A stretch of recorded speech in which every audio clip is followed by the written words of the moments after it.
All right, guys. Good evening, ladies and gentlemen. Good evening to my Facebook Live today. I want to bring to you what the Banjul, ladies and gentlemen, what the Banjul APRC Forum 1 or Banjul APRC Banjul 1 Forum. You listen to them, yeah, and their plots of what they're going to do to APRC and how APRC candidates for National Assembly election, if they win, yeah, if they win the upcoming National Assembly elections, how the APRC in inverted commas, how they're going to go and support Adama Barrow's agenda, yeah. I can name the people inside the APRC Forum, Banjul 1, APRC Banjul Forum 1 or APRC Banjul 1. I can name them for you guys so you know who they are. And you can listen to their audio. So you guys, just a taste of it so you guys can know that I don't lie, basically. I tell people exactly what I've heard, what I've seen written, what I've watched, stuff I know after verification. All right. So all these candidates from Phony to Combo to other places, all the candidates that they are putting up there in APRC's name or in independent candidates' name, any of those candidates from the former APRC executive that went to NPP, any candidate they set out there, that candidate is going to be fighting for Barrow's interest in the National Assembly election. They're the ones that said it, not me. But when I expose them, they say, oh, Lamin Tamba is lying. He doesn't like APRC. He was part of people who fought against President Jammeh in 2016. He was part of Coalition 2016. Everything that they know is not true. But we know they're not telling the truth. We know right now the people who went to NPP from APRC are in a very difficult place. They're calling for a boycott of Barrow and the NPP. The APRC people who went to Barrow have now been disappointed, and they are demanding that all the APRC supporters and the former executive of APRC, all the APRC supporters who went to NPP to boycott the NPP in the National Assembly elections. Why? It's because Barrow and the NPP disappointed them for the 5th time now. All right, 4th or 5th time since Barrow was declared the winner of 2021 presidential elections. And we know Barrow didn't win. All right, but he was declared the winner. We challenged it. We went to the Supreme Court. The Supreme Court ruled that we didn't follow the petition process. The Supreme Court didn't say he didn't defraud Gambian people. They said that the submission procedure of election petitions was not followed by the lawyers that were hired to challenge the election result. All right. So now, 2 events, the IEC and the Supreme Court, unfortunately, both of those institutions ruled in favor of Barrow. So we have no option but to stick with Barrow for now until Gambian people decide that they've had enough from Barrow, because Barrow is not delivering anything to the Gambian people.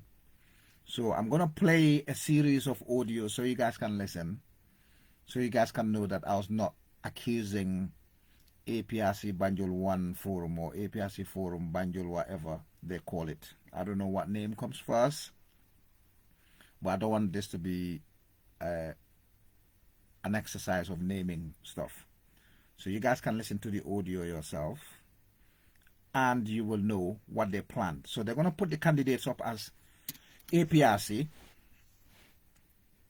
that is the current Phony MPs who should resign and hang their heads in shame.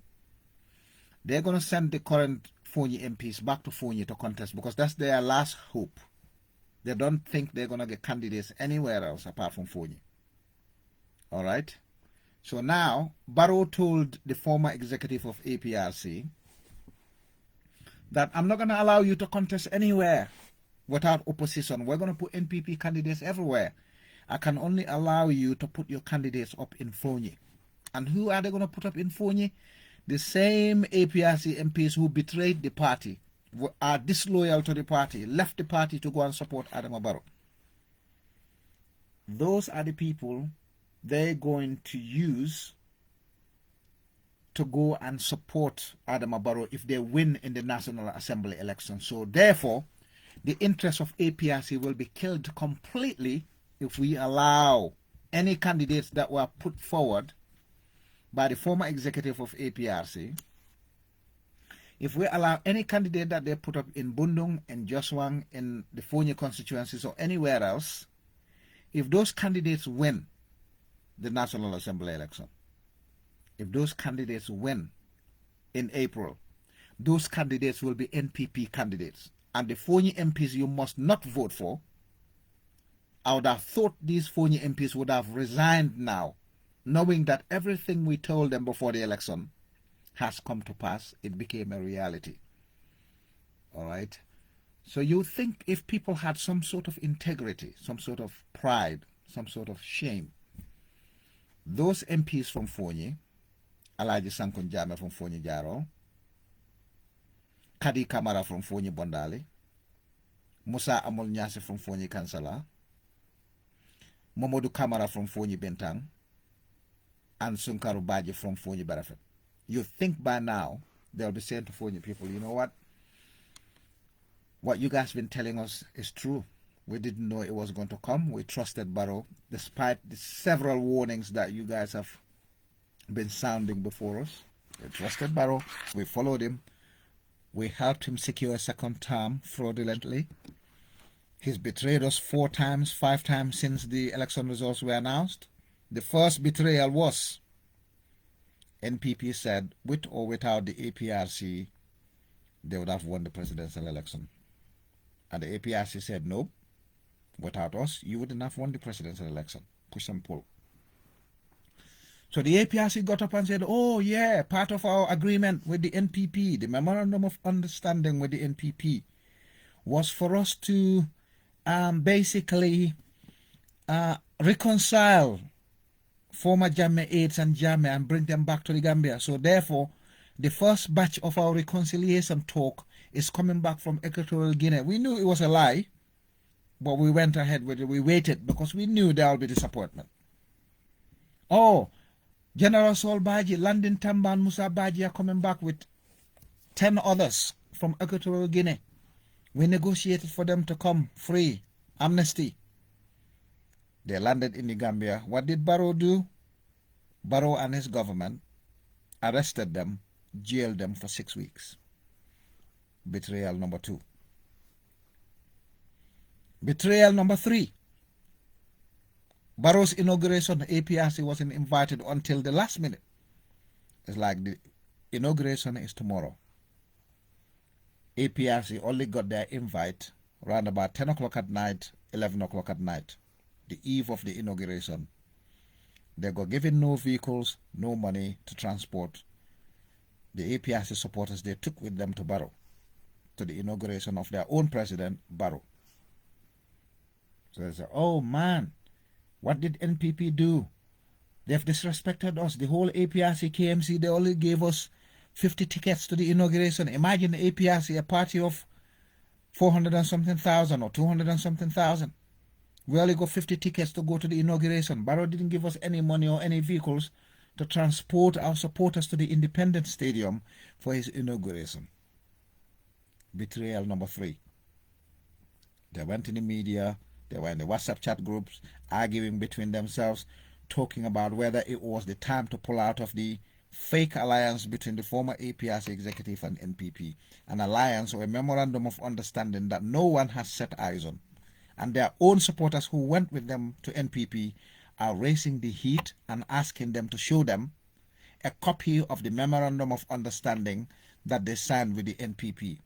A demand, questions that should have been asked before they even signed the deal with the NPP back on the 4th of September 2021.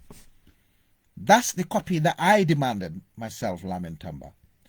I wanted to see a copy of that memorandum of understanding before I supported them in their alliance with the NPP or rejected it. They refused to give me a copy. I didn't know what I was following. I've never been a blind follower of anyone.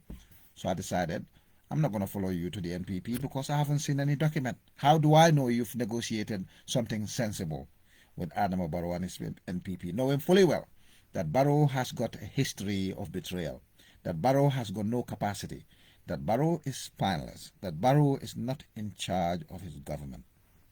Those were the questions I asked before they went to Coco Ozone, a plus hotel, a resort, and announced on the 4th of September that they were indeed striking alliance with the NPP.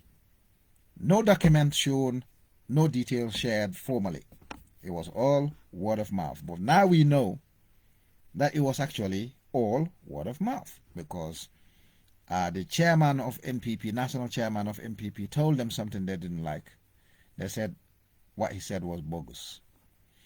The supporters of the former executive of APRC who went with them to Barrow, helped Barrow secure a second term, are asking for a copy of the memorandum of understanding that they had with the NPP. Yet no one has seen a copy. Now, that's betrayal number 4, because the National Assembly election is coming and they haven't been shown a copy of the memorandum of understanding to see what they agreed in terms of selecting members for the National Assembly of the Republic of the Gambia. The NPP said to them that they are going to contest in every region. They don't trust the APRC will get 1 seat, will win 1 seat. Because in the Phony people have turned against this executive since the one-day war between Senegalese forces and Casamance rebels, and the betrayal from Barrow people towards the former executive of APRC in terms of jailing the citizens of Phony for 6 weeks without charge. So they know the Phony mood has turned against the NPP alliance. The people of Phony don't like the former executive anymore. We're not going to re-elect the current MPs of Phony. Well, if the people of Phony mistakenly elect these people, they will face it. For the next 4.5 years, Gambia will be in a difficult position and Phony will not be spared. And I'm warning you, those skirmishes between Senegalese forces and the rebels of Casamance is just the beginning. From what I hear, and I'm not going to talk about it, and I'm not going to write about it until I have physical paper with evidence of what the Senegalese army and the French forces have planned for all the borders from Kalaji to Kartong, how they're going to militarize that place with the interest of attacking the Casamance rebels. But we'll leave that for now. Let me play the audio so you guys can know. Again, I'm going to vindicate myself again. God has vindicated me several times. President Jammeh has vindicated me several times. Adama Barrow has vindicated me several times. To date, they will tell people that Lamin Tamba lies, he deceives people, he's misleading people, but they can't point to one lie that I spoke. They cannot utter one sentence where I misled people. They know I know the truth, and I speak the truth, and I expose them. They don't like it, but that's the truth. However, last few weeks they've been appealing to me to unite the party, help unite the party, and I'm interested in that. But we can unite the party when these people come back and endorse President Jammeh and the current executive. We're one APRC. There's always been one APRC. Whoever left the party and went to NPP, you were NPP and you were supporting NPP. All right? Don't come around telling me you're APRC, because you're not. But if you want to come back to the party 100%, why not? That's reconciliation. It's as simple as that. President Jammeh didn't dismiss you from the APRC party. He just took away executive responsibility from the people who misled you into the NPP alliance, an alliance where no paper is there to show now. And I heard the former deputy party leader one telling the members of APRC who went with them to NPP to keep it a secret. They shouldn't be demanding this paperwork, otherwise their enemies are going to hear it and they're going to laugh at them. All right, you listen to this audio so that I'm going to play, yeah? I'll repeat this one 3 times because this is a significant one. I'll repeat it 3 times so you guys can hear what they plan to do with APRC candidates that they're nominating for Phony and for the combos. If we allow these APRC MPs to win the election again in all the Phony constituencies or in the combos, this is what they plan to do.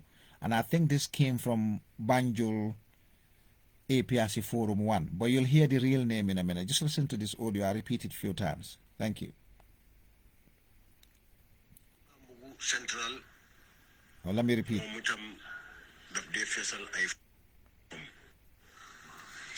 Wow, kolna mugu central momutam daf de fessal ay fom Hadi Davis wax na ko mu ne na ko yobul ñomit dañ de fessal ay fom ma nge kol nak ki naka nene pitas bobo ben tay waye telephone am bi uyu ko kol na ñaari yoon xej na dafa busy xawma dal anyway waye central mom ma nge bu saw bi itam kol na Fatouba kol na Papa Leti wonna len ne len li moy li lifin fom si dinañ try yobul south ñom itam ñu set naka lañ ko tassare because ñom itam ñom ndeyasin ñom naka lañ ko waxate juwana ñom ñoñu ñep dañ fessal ay fom ci presidential bi joxma so nonu la rek jere ngeen jëf kulim nak joom waye amna ñeneen ak ñeneen ñoo xamne ñoom it fil nañ seeni fom last presidential bi so bi mom nak parti bi la parti bi su démé itam turi APRC la démé waye batay ci alliance bi la rek moy tactical alliance su winé pour APRC itam dafa dem pour back Barrow ci house bi rek because alliance la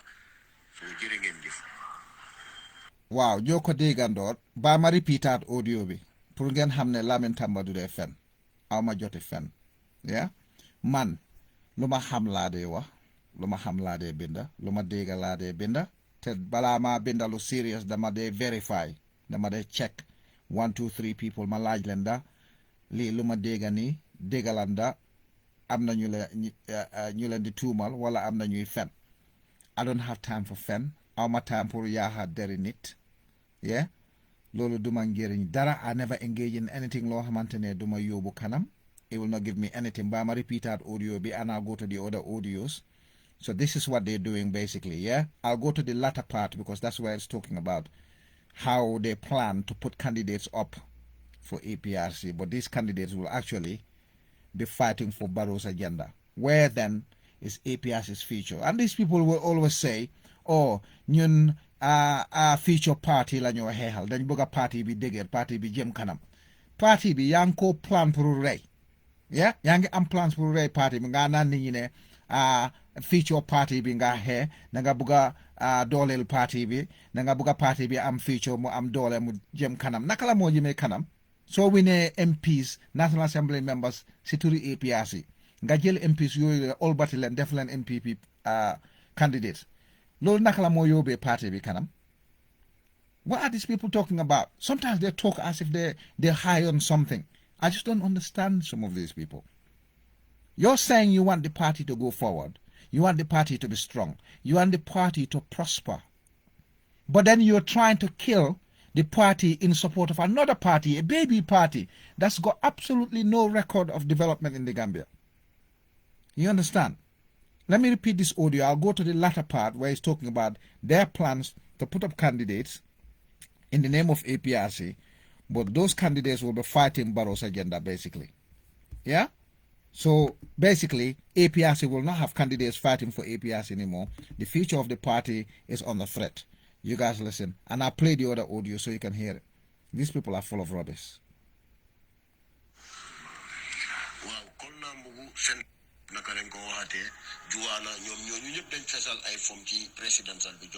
So nonu la rek jere ngeen jëf kulim nak joom waye amna ñeneen ak ñeneen ñoo xamne ñoom it fil nañ seeni fom last presidential bi so bi mom nak parti bi la parti bi su démé itam turi APRC la démé waye batay ci alliance bi la rek moy tactical alliance su winé pour APRC itam dafa dem pour back Barrow ci house bi rek because alliance la so jere ngeen jëf.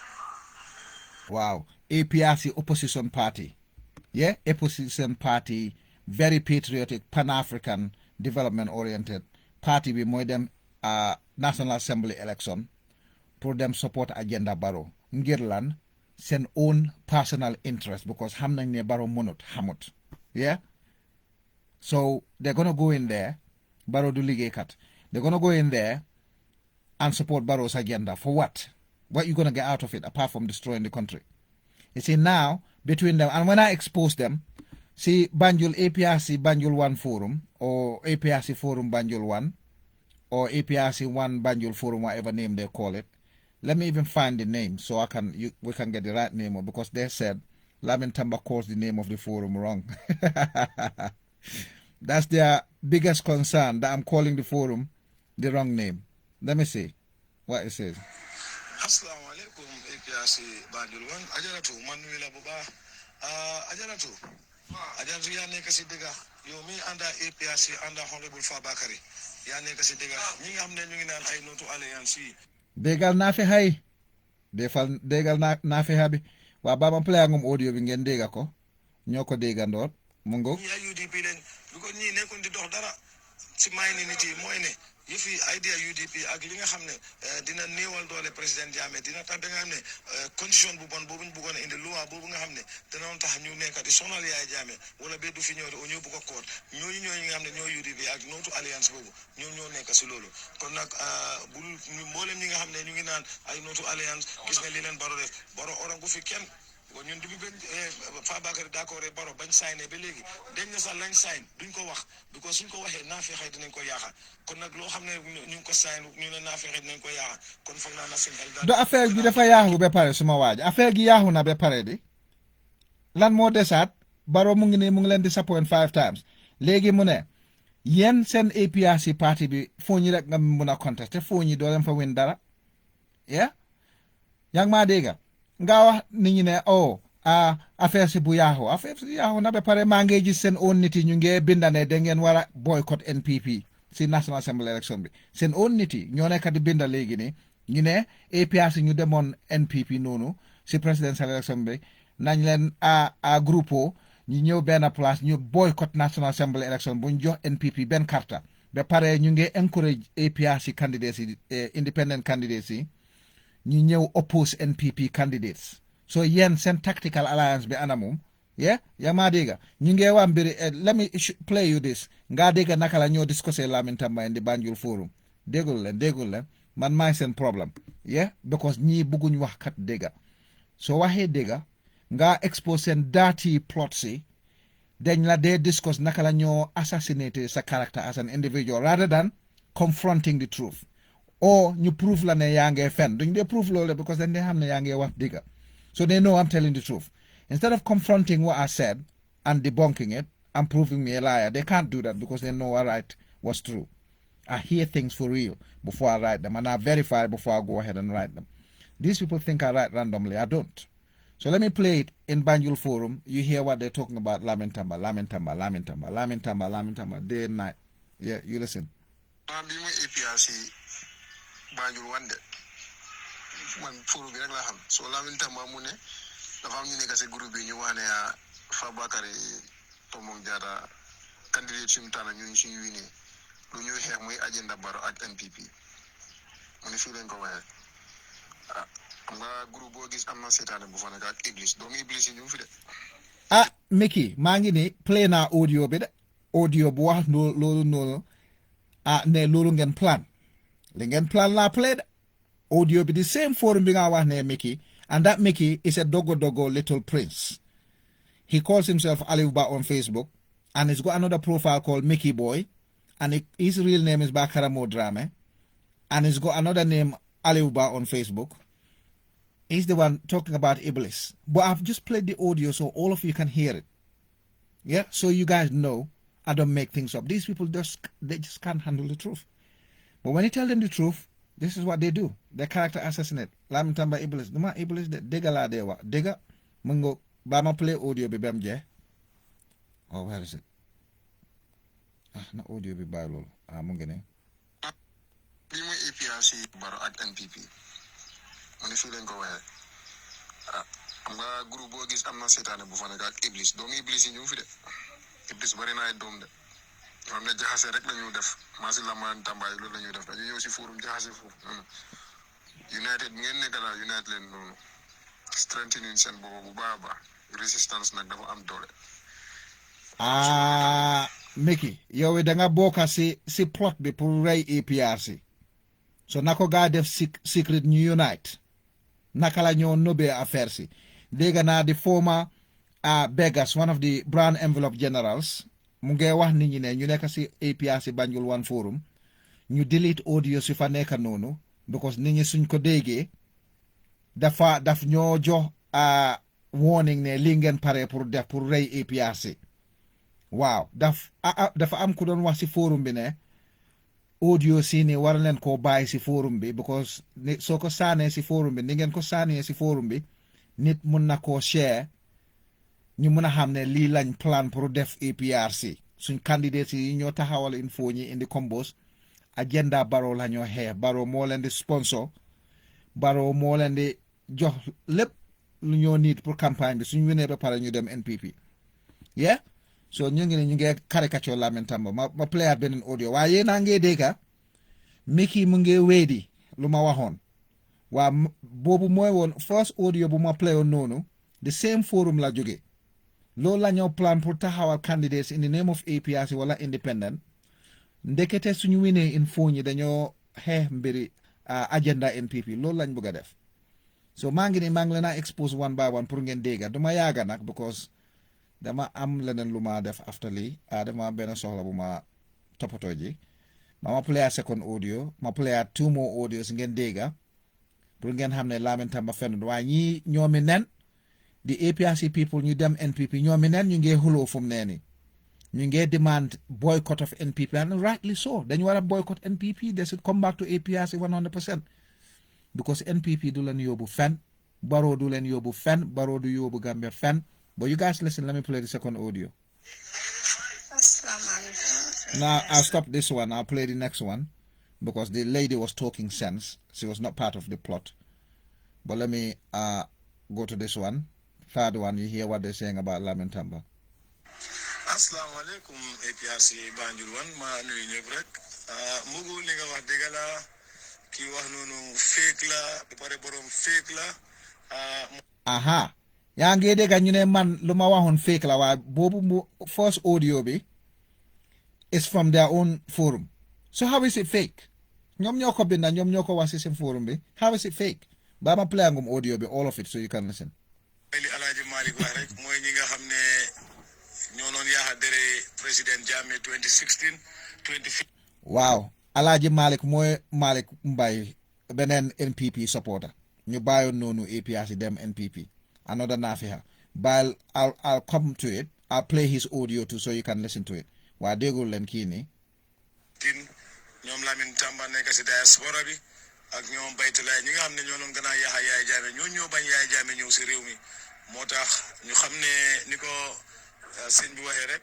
APRC Banjul One University of Politics nit yi nga xam ne seen bopp yaa ngee dox xam nañ li nekk si réew mi xam nañ li nekk biir Banjul xam nañ li dox Gambia xam nañ ko lool te politique bi fi nekk xam nañ ko te ñi nga xam ne wow I was told that this guy's name is Dodo Fall. I'm not too sure if I get the name wrong I'm apologizing to Dodo Fall but that's what I was told so he's the one talking that myself Lamin Tamba and Baitullah don't want President Jammeh to come back. You see how these people are?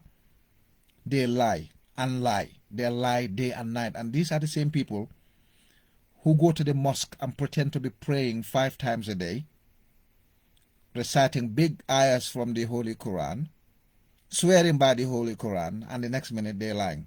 You listen. ñu ngi def yëfi tilim ak yëfi bon ñi nga xam ne ñu ngi APRC Banjul One xam nañ ko because ñu ngi jëflante ñoom te lii dox si réew mi xam nañ ko lool te biñ bugga président Jammeh ñëpp xam nañ ne Banjul waa Banjul Gambia ñi nga xam ne dëgg-dëgg they are very loyal dañ bugga Fapal Tombong Jatta honorable Fabakary ak national executive xam nañ ñooñu dañ loyal si président kan moo tax ngeen xam Fabakary Tombong Jatta du président Jammeh lan ngeen a loyal Fabakary Tombong Jatta when President Jammeh was there Fabakary Tombong Jatta lan defar what did he do?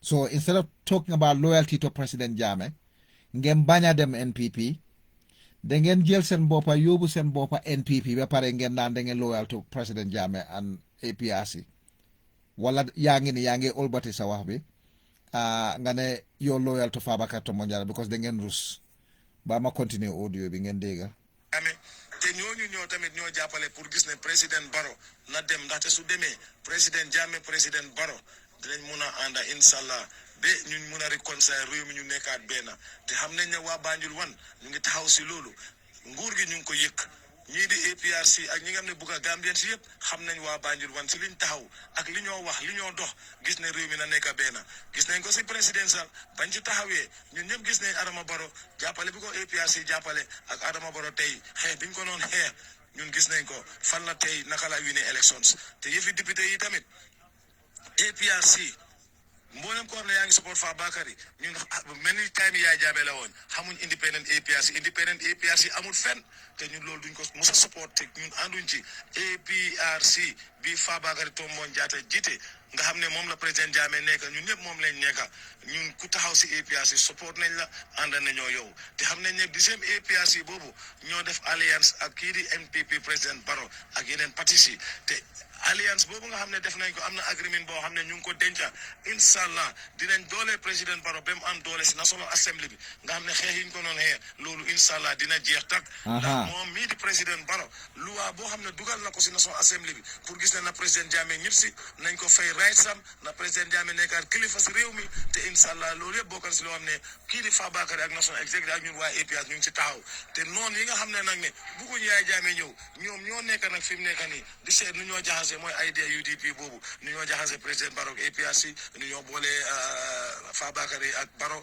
te inshallah waa APRC Banjul wan ñun ñu ngi si taxaw jon mel ni ko waxkat bi waxee ragaluñ te duñ dellu gannaaw te ñun kenn mënuñoo nax te su fekkee ne ñoom ñu nga toog Angleterre wala toog feneen ma leen Massi Lamin Tamba foog ne xale bu ndaw mun nañoo jaxase o mun naa jaxase xel yi ñi moo jaxase na ko dem wax te Lamin Tamba Phony si boppam mënu koo jaxase bu ko ñun Phony dañ fa gis ñoo xam ne député yoo xam ne macha allah depuis ba ñëwee lañ taxaw si lii di mooy les constitution bu ees biñ bëggoon a dugal suma aji député Phony de man contribute naa si seen campaign bi in 2017 including serious financial injection laa fa defoon in 2017 so député Phony mënuñoo wax dara mënuñoo taxaw suma kanam ñu wax ma lu ma xamut bokkoon naa si ñu daan fund seen campaign bi all the constituencies in Phony bokkoon naa si campaign bi di convince nañu pour ñu votal leen pour gars dem National Assembly so man mënuloo maa wax dara diggante man ak Phony MPC waa Phony lañ betray amul dara luy relate loolu ak Lamin Tamba bokkuma si betrayal bi loolu moo leen naxari dew ma fenn because man dama xam ne Barrow is not a good president for the country loolu laa bañ su doon kenn la sax ku am authority ku am backbone te mu ngi develop Gambia I can think about it waaye nit ki ñu ngi ko install Sénégal ñoo ko install def ko gouverneur ñu def ko governor of the 11th province of Sénégal nga bugg a man as a patriot Gambia loving person like man ma dem join kooku noonu pour secure ko second term and at the same time suñ ko secure second term mu jël soldats sénégalais yi yóbbu leen Phony mu xeex foofu ak rebelle yi di displace 2000 Phony people la guy displace in that one day war in Phony li nga Phony MPC ñuy doolil Barrow ñoom ñoo tax Phony mu ngi si benn problème tey bu ñoo wax ni problème yi woo bi ak diggante sénégalais soldats yi ak Casamance rebel freedom fighters yi ñun suñ MPC they contributed to that because Barrow su demoon ni kon occupation bu ñoo face nii all Gambian citizens from all regions of the Gambia ni kon occupation bi jeex na sénégalais soldats yi dellu nañ ba pare waaye because of Barrow mu ngi nii mu ne sénégalais soldats yi duñ dem fenn duñ move fu ba fii pousse pala te ñu ngi leen a fay xaalis bu métti sax in dollars lañ leen a fay comme suñ soldats yi suñ demee peacekeeping mission waaye Gambia amut woo sénégalais soldats yi fu mu nekk nii in Phony ñoom ñoo nekk di create woo amut Gambia sénégalais soldiers yi ñoo nekk di create woo so na Phony MPC dem jàkkaarloo waa Phony ñu wax leen ne yes support nañ Barrow fii but we are very sorry pour support Barrow ñu ngi resign because dañ leen betray woon fii foogoon ne Barrow dafa indi président Jammeh ñëwagut tomorrow is March ëllëg la March président Jammeh ñëwagut ngeen dem ngeen naan président Jammeh yëfam ngeen a négocier président Jammeh call leen mu ne leen bu leen négocier yëfam because Barrow xamut nandut bugut Yeah, but I'm play last audio bingen dega because I have to go somewhere else. Ni wahni, these people are just bad citizens of the Gambia. They don't care about the country's advancement. Nyom sen top sohla la nyo topato. La nyo topa rather. Yeah, they don't have anything to do with Gambia. They're just looking after their own interests. Yeah? So now between themselves they're arguing, they want to fight. They want to go and put up their own candidates. Yeah? Yeah, Assalamu alaikum, APRC West Coast Region Cabinet. Ngamo be kontong, ngamo be tentungi jayi. Honorable Abdou Badiane ngela kumo moile aseniata nafana nga la audio la moile nga safero nyim fana karanne. But I'm totally against it. Lamin Jaju, I'm totally against it.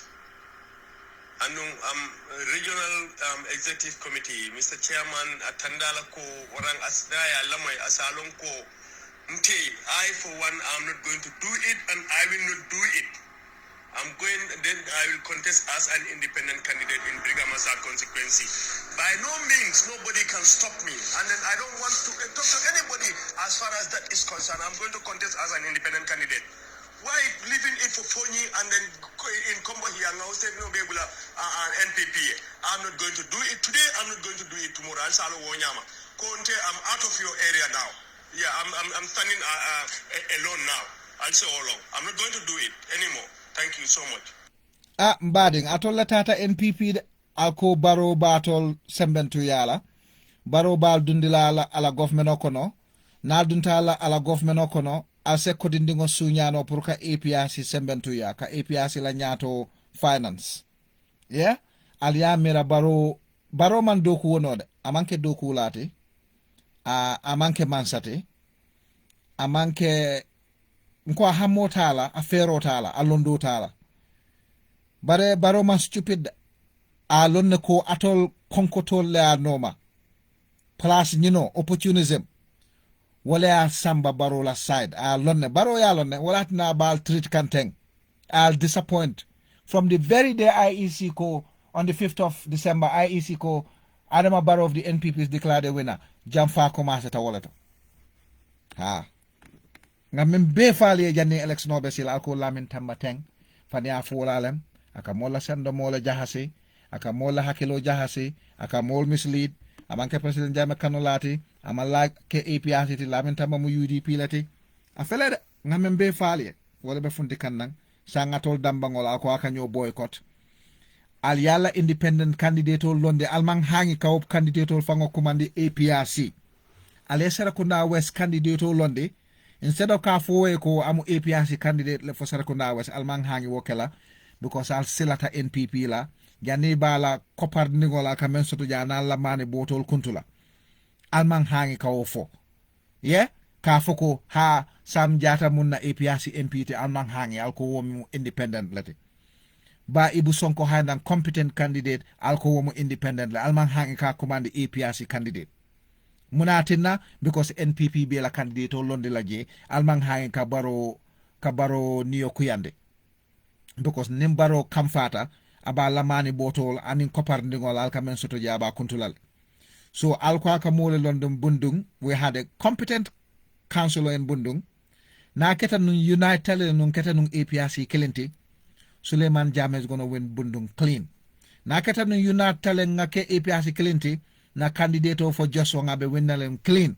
Dula jama be winnalem clean ba atol ko al konol alla posol eluwe palaso kodo altata wala noma Barrow ya sa nga fele NPP yal jamfa yal betray ima respect wakang al murundang APRC ntol nga candidate ol men londi loyal to President Jammeh and the APRC nga ñoo support at least nga député sort of more than 5 deputy in the House of Parliament ali feabula malo ketale 5 times mbading yal malundi 5 times tilibula kunte bato munak tuta ko temporally funti NPP ala al resign ali na for President Jammeh ko nga mistake ko like we're coming back to the APRC 100% to support the candidates that you guys are putting up in all of Phony's Talinding, Latakunda Sabiji, Kombosad, because told President Jammeh ning APRC ning Gambian loyalists all.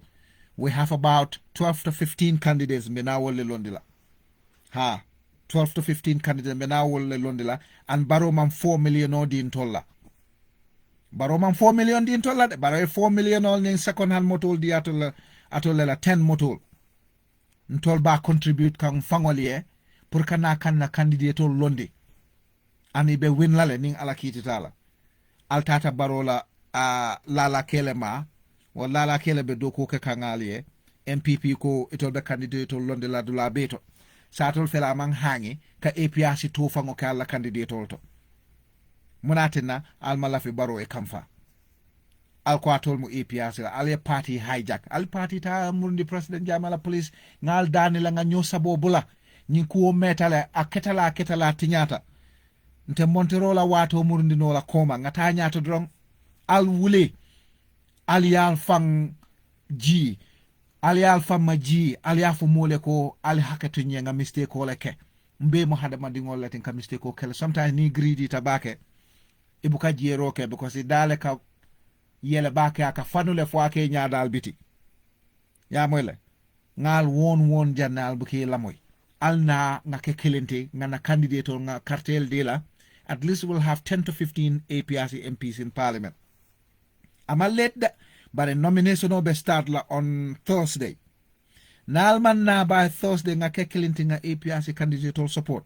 Abe kolyalal al telephone no sika aliya yaya tamba commandi on the ground anen Abdou Jaaju nyol anen Jerenden Sanyang nyol aliya si nga negotiation okay fast negotiation nga strategy dunde be APRC kela kelinti nyame barente sonna ale candidate Londi melia lonko wolbe Barola agenda le fight la wata kela de no yes maybe be compromise la le 1 or 2 nga wol support but Phony MP sol candidate sol anin Kombo South anin Latrikunda anin Talinding anin other areas me candidate la fo atol fanam be wol support la nga ke APRC Clinton nga na candidate wende nga dum parliament yeah mbe wala kela mbading amanke ku dote yeah aleykum salaam pa Uncle Una jërëjëf naka suba si yaa ngi live Star FM Uncle Una na nga def ngi nii rek pa sant yàlla rek pa jërëjëf yaa ngi live Uncle Una naam ñu ne naka la tànn bi yëg nañ ne Bakaw tamit tànn ngeen kenn waaw Bakaw bulka lii ba tànn nañ kenn ni ko wax Assam Dampa de ma def bulka lii ba def nañ loolu ok léegi ñu ne yan béréb ñoo des yi nga xam ne yooyu ngeen war a tànn pour ay candidats waaw léegi Fatoumata Jawara was confirmed Seydou Marom was confirmed waaw léegi maa ngi defee Old Jos One maa ngi defee Serekunda West maa ngi defee Serekunda ci boppam démba def nañ Bundum Konar constituency they are 7 in number daa ko naa ne yooyu daal d'accord yooyu complete na so quoi Bundum tamit confirm ngeen ay candidats waaw Bundum confirm nañ Lamin Sow Lamin Sow I don't know something like that waaw Lamin Sow ngeen confirm pour Bundum démba waaw ok that's fine léegi kañ nga ñëw confirm Serekunda nañ ko confirm tey su soobee yàlla ok Jos waxtaan tey nañ ko confirm inshallah ok den mujjee ha den Serekunda West ëllëg nañ ko confirm su neexee yàlla ok macha allah Una naka nga ñëw defee ak candidats yi nga xam ne ñoom daal kontaan nañ ci sélection bi ñoom ñeneen yaa ngi wax ne ñoom leen taxaw independent ak yu demee noonu ndax yéen a ngi am plan pour oo leen waxtaan ak ñoom waaw loolu moom dina am su fekkee am nañ anybody ko xam ne kontaan du waa place yi MP rek du place yaa place yu bari am nañ te ni ku nekk tamit soo gëmee yàlla ne yàlla li la ma jox doo boo tamit doo def soxla ci àddina boo ut nga ñàkk loolu du problème waaye nañ jël yàlla tamit ne yàlla mooy ne su dee pandémie dafa liggéey saa den doomu aadama mënu ci dara ko pandémie liggéey saa rek suñ ne paana wala léegi MP doomu aadama boobu amul ala kulli haal doomu aadama boobu amul ku ko mën a tere pour mu nekk MP so ndax suñ jiitalee loolu daal suñ duna am naa la yaay mistake gu bari du am soobee yàlla waa baax na nekk leen foofu di kama sante rek nekk leen foofu di kamasante rek waaw gars yi dinañ am yeneen liggéey dinañ am yeneen opportunity waaw dégg la lu mu bon at least 2 or 3 of them si executive bu demoon NPP no dinañ am liggéey maybe they'll make them ambassadors maybe they'll give them managing director somewhere wala ñu def den tegakati sabar somewhere they will get jobs but is that good enough for you to betray your party and your country for the sake of the little that you're going to get? No, I think differently. But yalla baax na ñu dem right? These people, and now they're writing everywhere, they're boycotting the NPP. Yeah, you know, it's sad. It's really sad, but what can we do? This is what we have. Yeah. Assalamu alaikum warahmatullah. APRC Banjul 1. APRC Banjul 1. nuyu leen yéen ñëpp di nuyu suma broda Alaaji Malick Mbay di nuyu Ibu Bojang aji mbubu nuyu naa la bu baax a waay suma jarwaat Ramu Diallo nuyu nañ leen di nuyu ñëpp ñoo xam ne yéen a si nañ def seen contributions ci yëfi Lamin Tamba bi.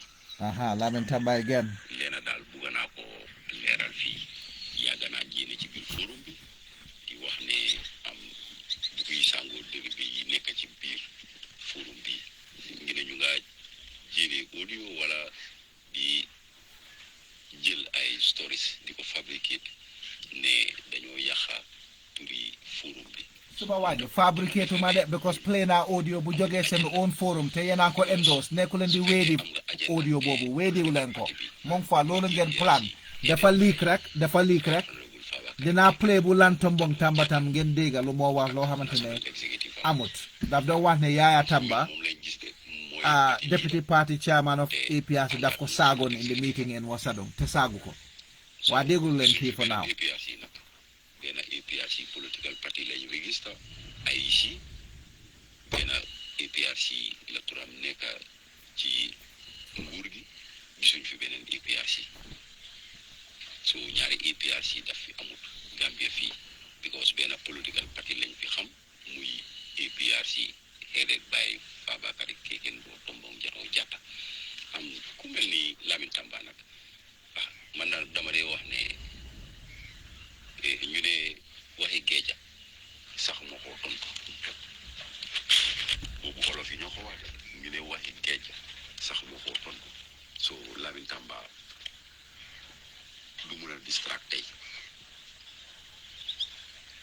ku bañoon démba tey su ne moom bugga na man dama foog ne ay PM dafa jubut because Lamin Tamba boo xam ne fii nekk ànd ak ay nit di fi agency ay Jammeh ak APRC tey Lamin Tamba suñu takkandigaam ak ban nit laa àndaloon fii di agence président Jammeh danga ko clarify suma waa ji li nga yéen fenn rek ngeen mën nag fenn ak rambaj continuer rek ba ma dégguloo angum sa audio bi dañ dee wax noonu rek waaye duñ dee wax kan la Lamin Tamba àndoon fii pour jéenee président Jammeh wala oppose président Jammeh duñ ko dee wax because fenn boobu lañ doon wax before presidential election fen boobu la ñoo dawalaat fu mu ne nii te fen boobu noonu prove nañ ko to be false to be lies all this time waa déggul leen waa ji moom moo jënaa bëgga APRC ak Yaya Jammeh dan waa APRC Banjul 1 dina ma xaw a jaaxal nag moom kañ la fi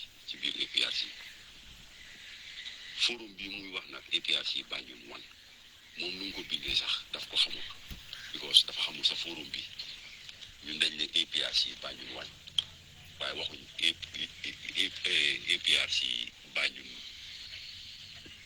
ñun waxuñ loolu de dañ ne APRC Banjul 1 waaye moom nu ko bindee sax nga xam ne kii lu moo wax sax xamu ci tus